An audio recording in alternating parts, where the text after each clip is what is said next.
রবিবার দেখুন, জানুন সত্য রামায়ণ, যা এখনো কোনো সংবাদ মাধ্যমে প্রচারিত হয়নি। একসময় এই সত্য রামায়ণ আদালতের নির্দেশে নিষিদ্ধ ঘোষিত হয়েছিল, পরে সে নির্দেশ উঠে যায়। কেন? তবে কি আদালত এই সত্য রামায়ণকে মান্যতা দিয়েছিল? দশরথের কি আরও 350 জন স্ত্রী ছিল? ঋষ্যশৃঙ্গ মুনি কি রাম, লক্ষ্মণ, ভরত, শত্রুঘ্নের পিতা? দেবী সরস্বতী কি কৈকেয়ীর দাসী মন্থরা? নারদের অভিশাপেই কি বিষ্ণুর মর্তে রাম হয়ে জন্মগ্রহণ? সীতা কি সম্মতি দিয়ে রাবণের সঙ্গে লঙ্কায় যান? রাম কি লক্ষ্মণকে হত্যা করতে চেয়েছিলেন? এমন অনেক অজানা তথ্য জানতে দেখুন সত্য রামায়ণ দিগদর্শন চ্যানেলে। প্রতি রবিবার রাত 10টায় প্রকাশিত হবে। লগ ইন করুন, সাবস্ক্রাইব, বেল আইকন ছুঁয়ে গ্রাহক হন। Information provided by the speaker, presenter on the IDSC platform is for general information purposes only. All information is provided in good faith. However, we make no representation or warranty of any kind, express or implied, regarding the accuracy, adequacy, validity, reliability, availability or completeness of this information. নমস্কার, সুজিত চট্টোপাধ্যায়, দিগদর্শন। গত 42 সপ্তাহ ধরে আপনাদের একটি বিশেষ অনুষ্ঠান ধারাবাহিকভাবে পরিবেশন করছি। অনুষ্ঠানটির নাম সত্য রামায়ণ। সত্য রামায়ণ যারা আমাদের পর্বগুলি আগে দেখেছেন তাদের নতুন করে কিছু বলার নেই, কিন্তু যারা এর আগের পর্বগুলো দেখেননি তাদের বলবো দয়া করে আগের পর্বগুলো একটু আপনারা দেখুন। আর যারা আমাদের নিয়মিত দর্শক তাদের বলবো এবারকার পর্বে আমরা প্রত্যেকবারের মতোই রামায়ণের বিশেষ বিশেষ একটি চরিত্র সম্বন্ধে একটু আলোচনা করি। আর এখন বেশ কয়েকটি পর্ব ধরে আমরা যে আলোচনাটা করছি সেটা হলো রামায়ণের কিছু উপেক্ষিত চরিত্র। উপেক্ষিত চরিত্রের মধ্যে এবার আমরা যাকে নিয়ে কথা বলবো হয়তো চরিত্র হিসেবে উপেক্ষিত, কিন্তু রামায়ণের মূল ঘটনাক্রম যা এগিয়েছে এই বিশেষ ব্যক্তির যদি উপস্থিতি না থাকে তাহলে রামায়ণ এগোই না, মানে গল্পটা এগোই না। কে সে? সে হলো দাসী মন্থরা।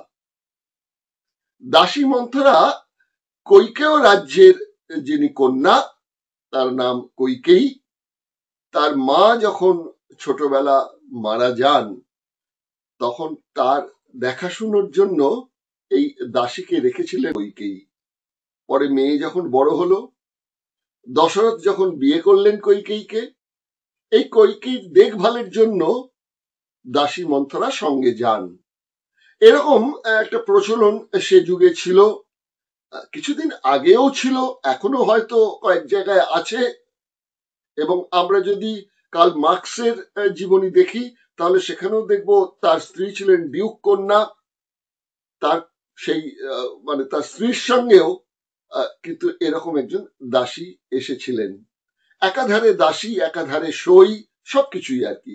কিন্তু এক্ষেত্রে কৈকেয়ীকে ছোট থেকে যখন মানুষ করেছেন সুতরাং মাতৃসমা এই দাসী ছিলেন। এই মন্থরা। মন্থরা কে, কি, কেন, সেটাও একটা ইতিহাস। যদিও বাল্মীকি এ সম্বন্ধে কিছুই বলে যাননি, তিনি খালি বলেছেন যে তিনি চেয়েছিলেন, দাসী চেয়েছিলেন যে কৈকেয়ীর সন্তান ভরত যেন রাজা হয়, রাম যেন না হয়, তার জন্যই তিনি গুটি সাজিয়েছিলেন। আর সেই গুটি অনুযায়ী কৈকেয়ীকে মনে করে দিয়েছিলেন যে তোমার কিন্তু 3টে বর পাওনা আছে দশরথের কাছে, এই মুহূর্তে চেয়ে নাও, না হলে রাম রাজা হয়ে যাবে, ভরতের রাজা হবে না। যদিও কৈকেয়ী রামকে প্রচন্ড ভালোবাসতেন, কিন্তু মানে রেগুলার তার কানের কাছে যখন এই কুমন্ত্রণা দেওয়া শুরু হলো একটা সময় তিনি কনভিন্স হয়ে যান এবং দশরথের কাছে এই কৈকেয়ী তার বর চেয়ে বসেন। তার অন্যতম বর হচ্ছে রামের বনবাস এবং ভরতের রাজা হওয়া। তারপরের যে ঘটনা ঘটেছে আপনারা সবাই জানেন। কিন্তু এই মন্থরা কে ছিলেন? এই মন্থরা কি সরস্বতী? ব্রহ্মা কি সরস্বতীকে পাঠিয়েছিলেন?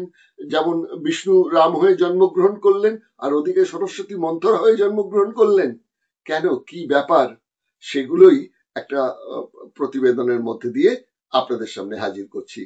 দেখুন। শ্রীবিষ্ণু বৈকুণ্ঠ ধামে স্ত্রী লক্ষ্মীর পদসেবায় ভালোই দিন অতিবাহিত করছিলেন। কি এমন ঘটলো যাতে স্বর্গসুখ ছেড়ে মর্তে জন্ম নিতে হলো? সে এক পৌরাণিক কাহিনী। ব্রহ্মার পুত্র মারীচি, মারীচির পুত্র কাশ্যপ। কাশ্যপের 13 স্ত্রী, তাদের অন্যতমা দিতি ও অদিতি। দুজনেই ব্রহ্মার মানসপুত্র দক্ষের কন্যা। দিতির জন্ম অনার্য রমণীর গর্ভে, আর অদিতির জন্ম আর্য রমণীর গর্ভে। পৌরাণিক পরিচিতিতে দক্ষ ও মারীচি দুই ভাই, সে অর্থে কাশ্যপের খুল্লতাত অর্থাৎ কাকা মারীচি। সুতরাং কাশ্যপের দুই স্ত্রী সম্পর্কে কাশ্যপের দুই খুড়তুতো বোন। ইতি অর্থ দ্বৈততা, বিভক্তি। অদিতি অর্থ অদ্বৈত। দিতি যখন অনার্য গর্ভজাত কন্যা, সুতরাং তার পুত্ররা হলো অসুর, আর অদিতি যেহেতু আর্য গর্ভজাত কন্যা, তাই তিনি হলেন দেবতাদের মাতা। আর্যরা প্রতি পদে যখন অনার্যদের হাতে পর্যুদস্ত, তখন রাক্ষস অসুর অনার্যরাজ রাবণ নিধনের ভার বর্তালো বিষ্ণুর ওপর, অবশ্যই সব দেবতারই সম্মতিতে। অবতার হয়ে মর্তলোকে বিষ্ণুর আগমন নিশ্চিত হলো। দেবতা বলে কথা, সুতরাং যাত্রার ঘরে তো আর জন্ম নেওয়া সম্ভব নয়, সুতরাং রাজার ঘর বেছে নিতে হলো, আর দশরথ হলেন সেই রাজা। কিন্তু সংশয় পড়লেন দেবকুল। রাজকুলে জন্ম নিয়ে বিষ্ণু রাবণ বধে উদ্যোগী হবেন তো, নাকি রাজ পরিবারের বিলাসিতায় মত্ত থাকবেন? এই অবিশ্বাসের কারণ বা এই সংশয় কেন, সে প্রশ্নের জবাব বাল্মীকিও দিতে পারেননি, ব্রহ্মাও দিতে পারেননি।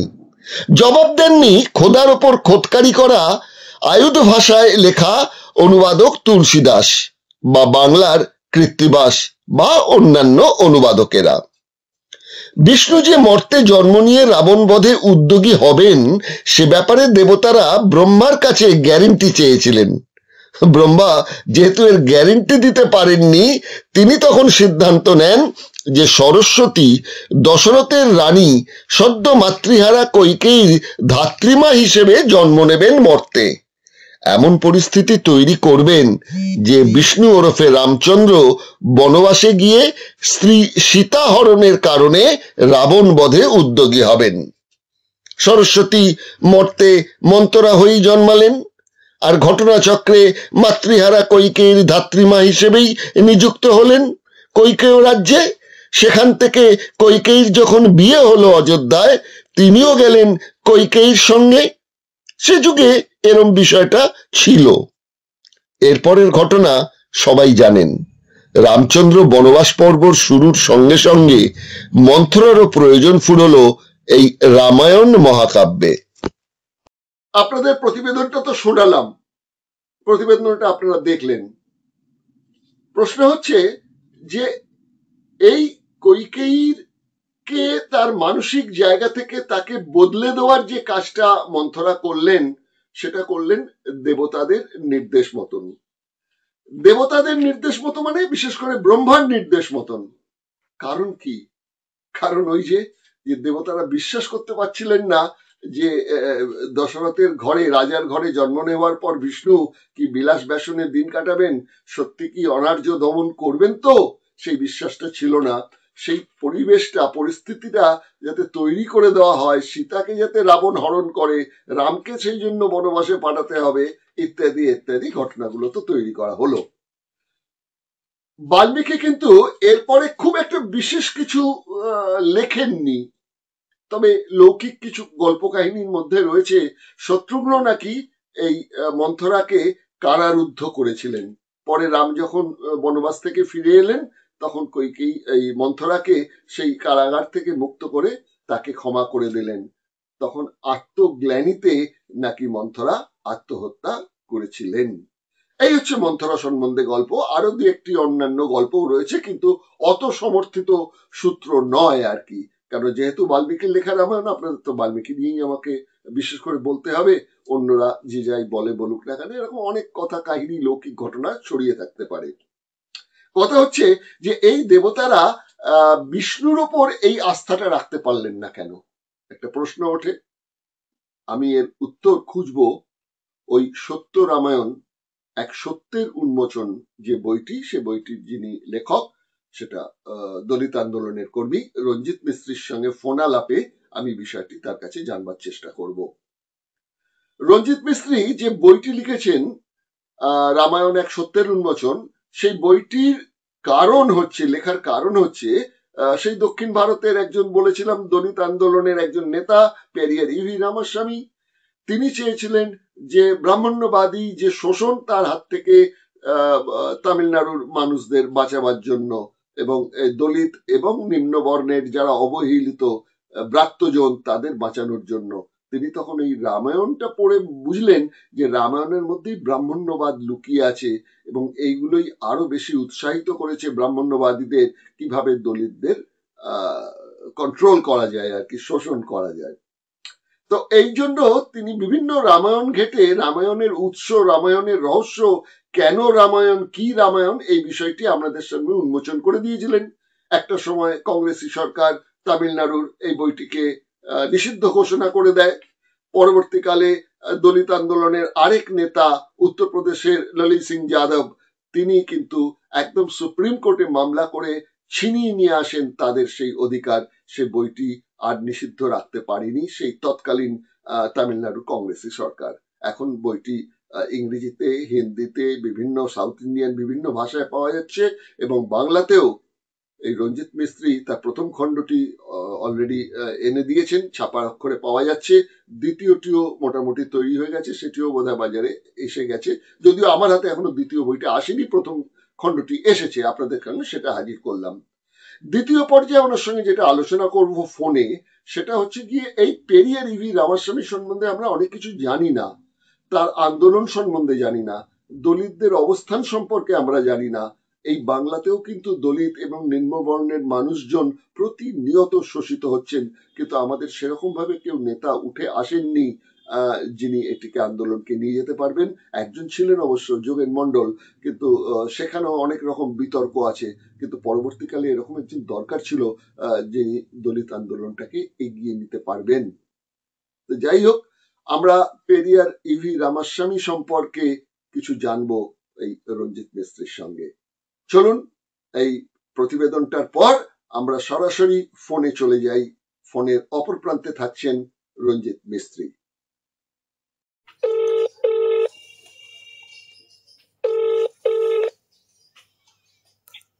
হ্যালো, রঞ্জিত বাবু নমস্কার, আমি দিগদর্শন থেকে সুজিত বলছি। হ্যাঁ, এতদিনে নিশ্চয়ই আমার গলা চিনে গেছেন। তো তো আমরা ওই সত্য রামায়ণ যে বিষয়টি, সেই সত্য রামায়ণের 43তম পর্ব নিয়ে আজকে আলোচনা করব। আগামী 50তম পর্ব পর্যন্ত এই অনুষ্ঠানটা চলবে আর কি। তো এখন আমরা ধারাবাহিকভাবে যেগুলো আলোচনা করছি, রামায়ণের কিছু চরিত্র যেগুলোকে বলা যেতে পারে প্রায় উপেক্ষিত চরিত্র। তো তার মধ্যে এবার আমরা একটু বেছে নিয়েছি দাসী মন্থরাকে বেছে নিলাম। তার কারণ আমরা এই রাজন্য ধর্মে, রাজতন্ত্রে দাস দাসীদের ভূমিকা দেখছি বেশ গুরুত্বপূর্ণ থাকে। তারা কিন্তু ব্রাত্য থাকেন, কিন্তু রাজ পরিবারে তাদের কিন্তু অনেক ভূমিকা থাকে, যে ভূমিকাগুলোতে অনেক কিছু ইতিহাস পাল্টে দেয়। বিভিন্ন জায়গায় আমরা পেয়েছি। প্রথমত বৈদিক যুগের সময় থেকে শুরু করে যদি আমরা মধ্যযুগে চলে যাই, তার পরবর্তী সময়েও চলে যাই, এমনকি ব্রিটিশ আমল পর্যন্ত দেখেছি। এবং আমাদের বাংলাও নাকি এক সময় শাসন করেছে আফ্রিকান খোঁজারা, এটাও আমরা পাচ্ছি। যাই হোক, আবার মন্থরা প্রসঙ্গে চলে যাই। মন্থরা প্রসঙ্গে যেটা বলা হয়েছে যে তিনি তো দাসী। কৈকেয় রাজ, তার একটা অদ্ভুত ক্ষমতা ছিল, অতি প্রাকৃত ক্ষমতা। সেটা হচ্ছে তিনি পশু পাখির কথা বুঝতে পারতেন। তা একদিন নাকি এরকম এই পশু পাখির কথা তিনি শুনছিলেন রাজপ্রাসাদের বারান্দায় দাঁড়িয়ে, এবং তাদের কথা শুনে হাসছিলেন। তখন ওই কৈকেয় রাজের স্ত্রী অর্থাৎ কৈকেয়ীর মা তাকে বললেন, তুমি হাসছো কেন? বললেন, এদের কথাবার্তা শুনে আমি হাসছি। পাখিদের কথাবার্তা শুনে হাসছি। বলো কি এমন কথাবার্তা যে তুমি হাসছো? বলো সেটা বলা যাবে না, কারণ আমি এই গুণটা যখন পেয়েছি তখন দেবতারা আমাকে বলে দিয়েছিল যে এই কথাটা কাউকে প্রকাশ করলে আমার মৃত্যু হবে। তখন কৈকেয়ীর মা হেসে উড়িয়ে দিয়ে বলেছিলেন যে ও সব বাজে কথা, ওরকম কিছু ব্যাপার না, তুমি আমাকে বলো, মানে জোরাজুরি করতে শুরু করলেন। তখন কৈকেয়রাজ দেখলেন যে আমার স্ত্রী আমার মৃত্যু ভয়েতেও চিন্তিত নয়, তার কৌতূহলটাই বেশি, সুতরাং এই রানী বিপজ্জনক হতে পারে। তিনি নাকি তার নিজের রানীকে হত্যা করলেন। এবার সেই সময় কৈকেয়ীর জন্ম হয়ে গেছে, অল্প বয়স। এবার তাকে কে দেখাশুনো করবে? তখন নাকি এই মন্থরা দাসীকে রাখা হলো তার মেয়ের ভরণ পোষণ দেখাশুনো করার জন্য আর কি। এই হচ্ছে গিয়ে মূল গল্প। আবার কিছু কিছু লৌকিক কাহিনী পাচ্ছি যেটা বাল্মীকি উল্লেখই করেননি। সেটা হচ্ছে রামচন্দ্র যখন জন্মালেন, বিষ্ণু আর কি, তখন কারণ হয়েছিল রাবণ বধ করতে হবে, অনার্য দমন করতে হবে। তো বিষয়টা তো ঠিক হয়ে গেল, বিষ্ণু রাম হয়ে অবতার হয়ে জন্মগ্রহণ করলেন। কোথায় জন্মগ্রহণ করলেন? তিনি তো সাধারণ পরিবারে জন্মগ্রহণ করতে পারেন না, রাজ পরিবারে জন্মগ্রহণ করলেন। কিন্তু দেবতারা ব্রহ্মার কাছে গিয়ে জানতে চাইলেন যে উনি তো রাজ পরিবারে জন্মালেন, এবার বিলাস ব্যাসনে সময় কাটাবেন, তার কি মনে থাকবে যে এরকম অনার্য দমন করতে হবে, রাবণ বধ করতে হবে? তখন সে ব্যাপারে মানে নিশ্চিত ব্রহ্মাও ছিলেন না। না হলে ব্রহ্মা বলবেন কেন যে আমি তাহলে এক কাজ করছি, সরস্বতীকে মরতে পাঠাচ্ছি, ও কৈকেয় রাজে গিয়ে মন্থরা হয়ে জন্ম নিক, এবং সেখানে গিয়ে ও এমন একটা পরিবেশ তৈরি করবে যে রাম বনবাসে যেতে বাধ্য হবে এবং সেখানে সীতা হরণ হবে। সেই বদলা নিতেই রাম রাবণকে বধ করবে, মানে ব্যক্তিগত কারণের জন্য করবে, দেবতাদের কারণের জন্য রামচন্দ্র একে বধ করবেন না, এটা ব্রহ্মাও বুঝে গিয়েছিলেন। তখন নাকি মন্থরা রূপে জন্ম নিয়েছিলেন সরস্বতী, ইত্যাদি ইত্যাদি এরকম গল্পগুলো রয়েছে। আপনি এই মন্থরা চরিত্রটা সম্পর্কে কি বলবেন? দেখুন, খুবই তর্ককাত্র এবং ঐতিহাসিক পৌরাণিক দৃষ্টিকোণ থেকে দেখতে হবে। এই জন্য দেখতে হবে যে তখনকার যে প্লেবারি সিস্টেম ছিল, দাস ব্যবস্থা ছিল, সেটা আজকের দাস ব্যবস্থার সঙ্গে তার কোনো সম্পৃক্ত নেই, তার কোনো মানে সমান কোনো ব্যবস্থা নেই, ঠিক আছে, কোনো বিশেষ মিল নেই। তখন যেটা হতো সেটা হচ্ছে যুদ্ধবন্দী, ঋণগ্রস্ত, অপরাধের শাস্তি হিসাবে বা স্বেচ্ছায় কারো অধীনে থাকার একটা ব্যবস্থা। তা তিনি যে ছিলেন, মন্ত্র যে ছিলেন, কৈকেয়ীর দাসী ছিলেন, তিনিও কিন্তু একটা স্বেচ্ছায় দাসত্ব গ্রহণের একটা জায়গা থেকে তার কৈকেয়ীর মা তাকে ব্যবস্থা করে দিয়েছেন, এবং এরকম সমাজে আজকেও হয়। আপনি মেয়েদের জীবন ব্যবস্থা দেখবেন, সেখানে এরকম আছে যারা মানে বিধবা মহিলা কিংবা যাদের কেউ নেই, তারা কিন্তু এই দাসত্বটা মানে অটোমেটিক্যালি কোন সমাজ পরিবারে স্বীকার করে নেয়। এরকম প্রচুর উদাহরণ আছে। এই হিসাবে যদি দেখতে চান তো কৈকেয়ী যে তখনকার দিনে এই ধরনের অনেক সময় ডমিনেট করতেন, তারা আভিজাত্যতা তারা ব্যবস্থা রাখতেন, সেটা কৈকেয়ী রেখেছেন। সেই জন্য দাসী হিসাবে যদি দেখেন কিংবা মন্ত্রী হিসাবে দেখেন, তবে দুটা কাজই তিনি করেন, এই বিষয়ে কোনো সন্দেহ নেই। একজন সঙ্গী হিসাবে, প্রভাবশালী সঙ্গী হিসাবে কৈকেয়ীর সঙ্গে কাজ করেছেন, সম্মানও পেয়েছেন, খুব ভালো সম্মান পেয়েছেন, এবং যে কোনো জায়গায় রাজ পরিবারের যে কোনো জায়গায় ঢোকা তার অধিকার ছিল। একদমই তাই, মানে অভিজাতদের চেয়ে বেশি। একদমই তাই, একদমই তাই। আমি যতটুকু জানি সেটা হচ্ছে আমরা কিন্তু ইংল্যান্ডেও দেখতে পাচ্ছি সেই সময় জার্মানিতে আমাদের কার্ল মার্কসের বিয়ে হচ্ছে অ্যানির সঙ্গে। অ্যানি ছিলেন ডিউক কন্যা, তার সঙ্গেও তার বাল্যকালের যে দাসী কিংবা যাকে বলা যেতে পারে বাংলায় সই, সে অর্থে এরকম একজন নারী কিন্তু ওই অ্যানির সঙ্গে কার্ল মার্কসের ঘরে এসেছিলেন। মানে তখনকার দিনে এটা একটা প্রথাও ছিল বোধহয়, আমাদের দেশেও এবং বাইরের দেশেও, তাই তো? একটা কথা বলুন, আপনি রবীন্দ্রনাথের বহু হুম হুম তাই তো তাই তো একজন হ্যাঁ হ্যাঁ এবং তার যে ভূমিকা হ্যাঁ রবীন্দ্রনাথের মানে গল্পেই শুধু নয়, হুম বাস্তবে অনেকটা দেখতে পাবেন হুম যে রবীন্দ্রনাথ আজকে রবীন্দ্রনাথ হওয়ার পিছনে হুম বহুত কিন্তু একটা বড় ভূমিকা ছিল। একদমই তাই। এবং যেহেতু সম্মান না পাওয়ার ক্ষেত্রে হুম হুম যেটা তার অধিকার ছিল, হুম তারা না পাওয়ার ক্ষেত্রে তাকে কিন্তু আত্মহত্যা করতে হয়, হ্যাঁ হ্যাঁ যতদূর আমি জানি। হ্যাঁ, কারণ রবীন্দ্রনাথের স্ত্রীও তো ছিলেন ঠাকুর পরিবারের যিনি সরকার আর কি, সেই সরকারের কন্যা ছিলেন, যা নিয়ে অনেকের একটু নাক সিটকে ছিলেন যে মানে কর্মচারীর ঘরের মেয়েকে কেন নেওয়া হলো মানে রবীন্দ্রনাথের স্ত্রী হিসেবে। তো এটাও ঘটনা পাচ্ছি। আবার যদি আমরা মধ্যযুগে একটু চলে আসি, সেখানেও আমরা দেখতে পাচ্ছি যে আলাউদ্দিন খিলজির একজন কৃতদাস ছিলেন, তার নাম মালিক কাফুর।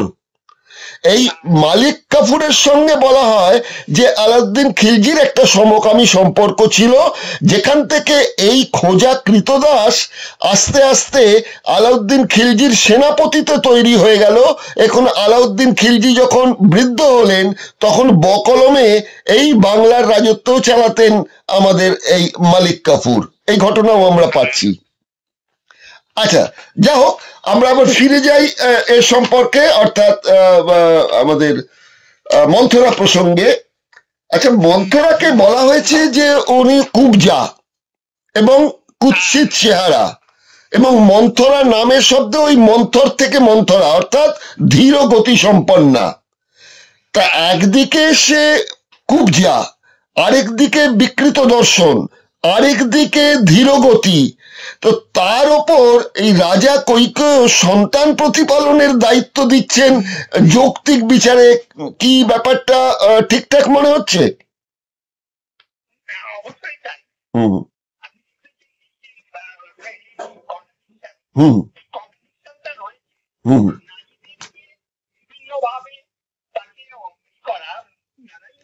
হ্যাঁ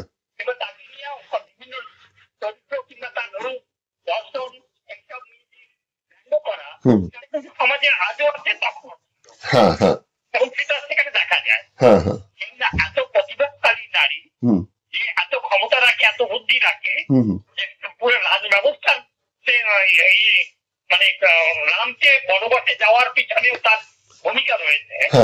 সেই নারীকে আপনি দেখুন বিভিন্ন ভাবে তাকে করা হবে। যখন আজকে বলা হয় কুলটা, পেতনি, এই ধরনের যে ভাবনা বা যাওয়া হয়, যখন কোন একটা নারী প্রতিভাশালী হয়ে যায়, সমাজে তাকে অন্য অনেকগুলা ভাষায় তাকে বর্ণনা করা হয়, অন্য অনেকভাবে তাকে মানে তিরস্কার করা হয়, যেটা মন্ত্রার সঙ্গে হয়েছে। আমি যতদূর বুঝি পড়াশোনা করে। বাল্মীকি রামায়ণে কিন্তু এই মন্থরার পরবর্তীকালে, অর্থাৎ রাম তো বনবাসে চলে গেলেন এর পরিকল্পনা মতো, মন্থরার পরিকল্পনা মতো, তারপর আর মন্থরার কোনো কাহিনী আমরা বাল্মীকি রামায়ণে পাইনি। কিন্তু বিভিন্ন লৌকিক কাহিনী এবং অন্যান্য কিছু রামায়ণের মধ্যে থেকে যেটা এসছে, সেটা হচ্ছে শত্রুঘ্ন রেগে গিয়ে এই মন্থরাকে নাকি কারারুদ্ধ করে রেখেছিলেন। ওই 14 বছর পর যখন রাম আবার ফিরলেন, তিনি মন্থরাকে কারামুক্ত করলেন এবং তাকে ক্ষমা করলেন। সেই সময় তার মানসিক পরিবর্তন হলো মন্থরার, এবং তিনি নাকি এই শোকে দুঃখে এবং তিনি যে পাপ কাজ করেছেন রামকে নিয়ে, এই জায়গা থেকে তিনি নাকি আত্মহুতি দিয়েছিলেন। এরকম কিছু কিছু লৌকিক কাহিনীতে আছে, কিন্তু রামায়ণের, বাল্মীকি রামায়ণে না কিছু আছে, তুলসীদাসী রামায়ণে সম্বন্ধে না কিছু আছে, না এ সম্পর্কে আমাদের কৃত্তিবাস রামায়ণেও বা কিছু রচিত হয়েছে। সুতরাং এই সেলফ রিয়ালিটি থেকে তিনি আত্মহত্যা করলেন। তা এরকম আত্মহত্যার ঘটনা আমরা তো পরবর্তীকালে দেখছি, রামও আত্মহত্যা করলেন, লক্ষ্মণ আত্মহত্যা করলেন, সীতা আত্মহত্যা করলেন। তো সবই তো আত্মহত্যার বিষয়টা তখন তাহলে রাজপরিবারে খুব অহরহ ঘটত।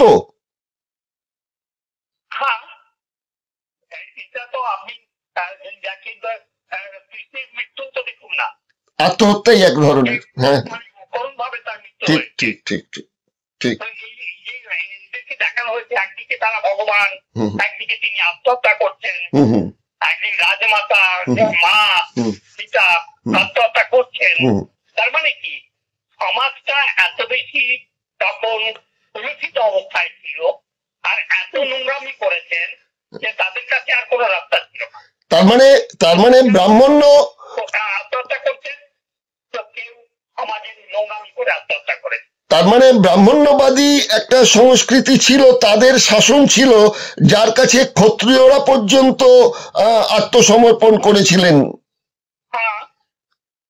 আচ্ছা, হিটলারের মতো অবস্থা নয়। হ্যাঁ হ্যাঁ হ্যাঁ, হিটলারের মতো অবস্থা।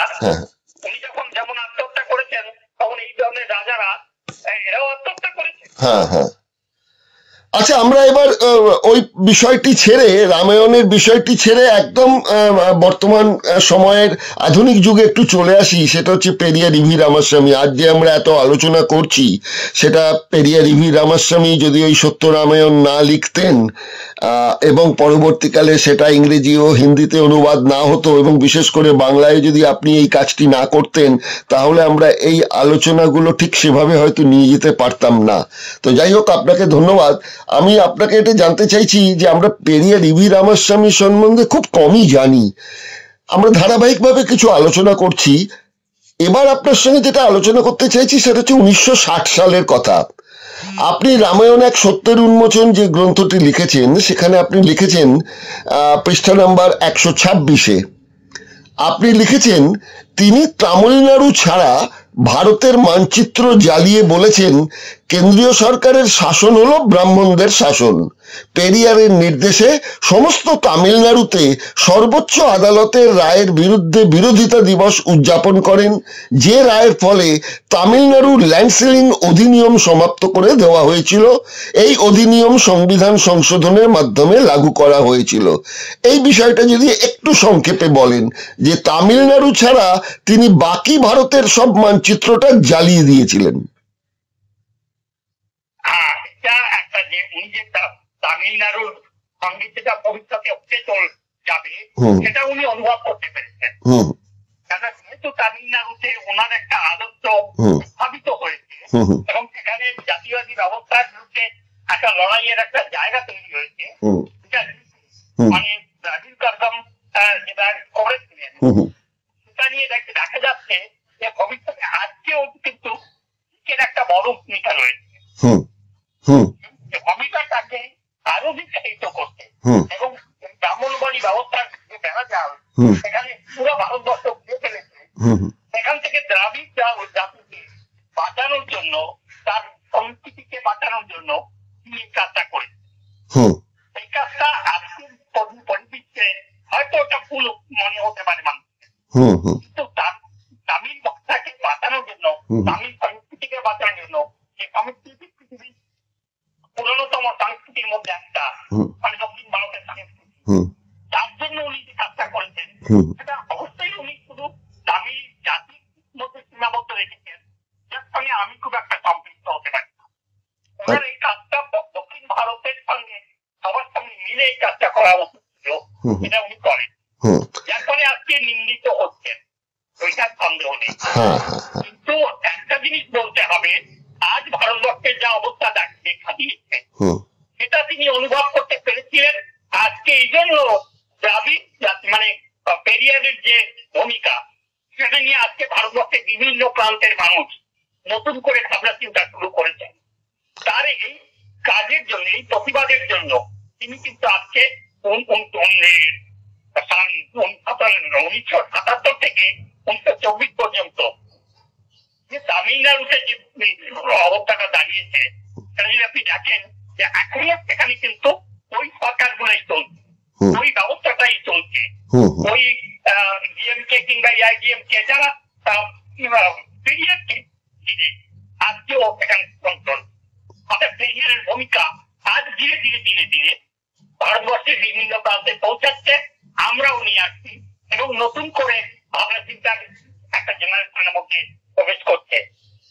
আপনি পেরিয়ারের দূরদর্শিতা নিয়ে যেটা বলছেন সে সম্পর্কে আপনি আপনার বই রামায়ণ এক সত্যের উন্মোচনে 127 নম্বর পৃষ্ঠায় উল্লেখ করেছেন যে 1969 সালে পেরিয়ার মন্দিরে জাতিগত বিভেদ দূর করার জন্য মন্দিরের গর্ভগৃহে সমস্ত জাতের যোগ্য ব্যক্তিদের প্রবেশ সুনিশ্চিত করার জন্য এক কার্যক্রমের ঘোষণা করলেন। এর আগে কেবলমাত্র ব্রাহ্মণরাই ওখানে পুজো অর্চনা করতে পারত, তাও আবার তামিল ভাষার পরিবর্তে সংস্কৃতে হতো আর কি। তা উনি প্রথম এই গর্ভগৃহে যে প্রত্যেক ব্যক্তির মানে প্রবেশের অধিকার সুনিশ্চিত তিনি করলেন। এটাও তো সেই সময় দাঁড়িয়ে একটা বড় মানে দুঃসাহসিক একটি পদক্ষেপ বলা যেতে পারে। আর একটা জিনিস তুমি লক্ষ্য করে দেখুন, আম্বেদকরের সঙ্গে ওনার ভালো সম্পর্ক ছিল কি, কিন্তু দুজনে মিলে কিন্তু লড়াইটা করতে পারেন। হ্যাঁ, সে তো নিশ্চয়ই, সেটা তো দেখছি। দেখেছেন কি লক্ষ্য করে? হ্যাঁ হ্যাঁ হ্যাঁ, ভারতের সঙ্গে যে ওনার যে মানে ছিল সাহিত্যিক যে বিরোধটা ছিল সবার সঙ্গে, সেটা হচ্ছে সম্পূর্ণ রিভলিউশনারি চিন্তা ভাবনা ছিল, যার ফলে আম্বেদকরকেও তিনি সম্পূর্ণভাবে গ্রহণ করতে পারেন। এবং আরো আরো যারা ছিলেন, যারা দলিত আন্দোলনের নায়ক ছিলেন, তারা অতটা রিভলিউশনারি ছিল না যতটা তামিলনাড়ু পেরিয়ার ছিলেন। আর আজকে পেরিয়ারকে নয়, আরো 1000 বছর পরেও আপনি পেরিয়ারকে মনে করতে হবে। আমি মনে করি এটা পেরিয়ার যতটা করেছে মানে 19 শতকের পরবর্তীকালে যে পেরিয়ারের যে ভূমিকাটা ছিল 20 শতাব্দীতে, সেই ভূমিকাটা অন্য অনেকের চাইতে রিভলিউশনারি। এবং ওনাকে কমিউনিস্ট ভাবনা চিন্তায় উনি আসতে পারেননি, তার একটা বড় কারণ ছিল ওনার উদ্দেশ্য ছিল জাতিবাদী ব্যবস্থাকে শেষ করা, যার ফলেও তামিলনাড়ুকে এই থেকে মুক্ত রাখতে চেয়েছেন এবং লড়াইটা করেছেন। এটা খুব একটা গুরুত্বপূর্ণ, এটা একটা খুব গুরুত্বপূর্ণ কথা বললেন যে কমিউনিস্টদের সঙ্গে এই যে সম্পর্কের বিষয়টি, এটা আমরা একটু আগামী পর্বে আর একটু বিস্তারিত আলোচনা করব। আর তার সঙ্গে সঙ্গে রামায়ণের অন্য যে চরিত্রগুলো একটু বাকি থেকে গেল সেগুলো নিয়ে একটু আলোচনা করব। আজকে একটু সময়সীমা শেষ হয়ে গেল রঞ্জিত বাবু, আজকে কিন্তু তাহলে এখন আমাদের বিদায় নিতে হচ্ছে। আচ্ছা, হ্যাঁ, নমস্কার।